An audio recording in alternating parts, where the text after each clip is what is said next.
on est le seul centre d'innovation pour Goodyear au niveau de l'Europe. C'est là où sont développés tous les pneumatiques pour la marque. Donc il y a 900 personnes qui s'occupent de pneus en fait, et en soi ça doit attirer les jeunes d'aujourd'hui.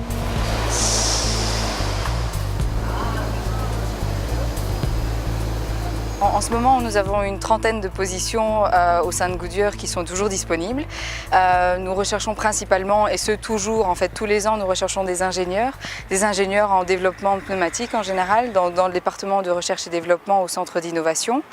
Nous recherchons également des ingénieurs en développement de moules pour les pneus. Tous ces ingénieurs sont plus ou moins en lien de toute façon. Nous recherchons également des acheteurs, donc acheteurs en marketing, acheteurs en travel and entertainment, tout ce qui est voyage, des choses comme ça, en IT également, donc des postes spécialisés en soi.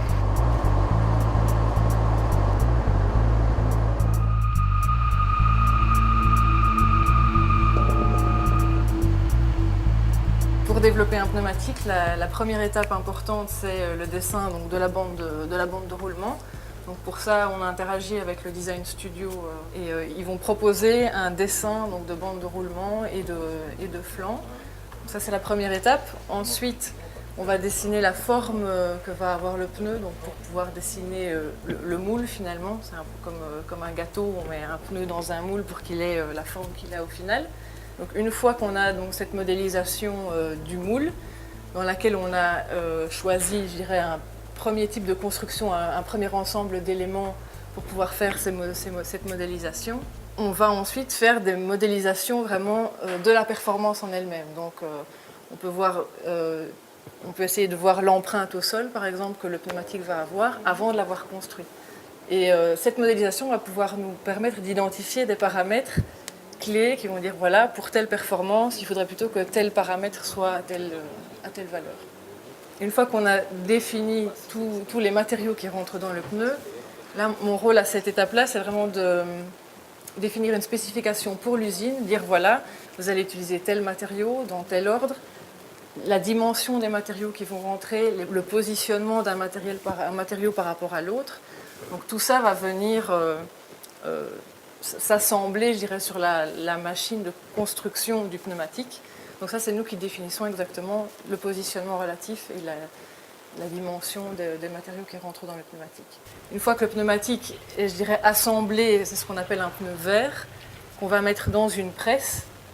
Et c'est justement le pneu à la sortie de cette presse qui va avoir l'apparence du pneumatique. Une fois qu'on a ce pneumatique final, on a toute une phase d'inspection pour s'assurer qu'au niveau de la qualité, tant visuelle qu'interne du pneumatique, tout a été correctement assemblé.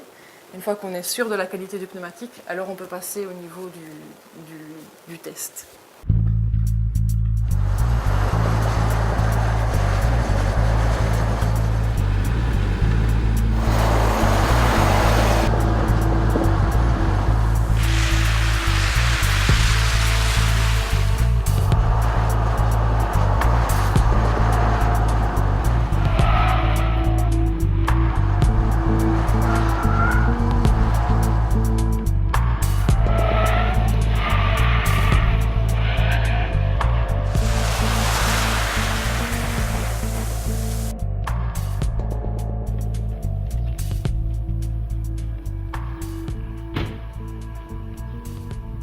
Le travail est très varié, on peut travailler sur plusieurs choses à la fois, c'est pas du tout un travail monotone ni routinier. Ce que j'apprécie aussi, le fait, c'est qu'on peut organiser son temps de travail un peu dans la journée comme on le souhaite, on n'est pas figé sur des tâches très fixes, du moment bien évidemment qu'on respecte les jalons, les deadlines des projets et qu'on est à temps pour le développement.